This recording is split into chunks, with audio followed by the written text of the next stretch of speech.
So, ayan, habang tayo naghahanda pa uwi, dahil tayo na lang ang tao din eh. Ano naman yung mga awards in science para sa ating mga kindergarten?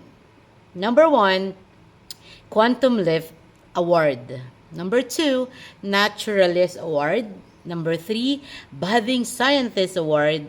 Number 4, Kinder Curious Award. Isama na rin natin yung awards in numeracy. Ang awards in numeracy is Quantum Leap Award and Budding Mathematician.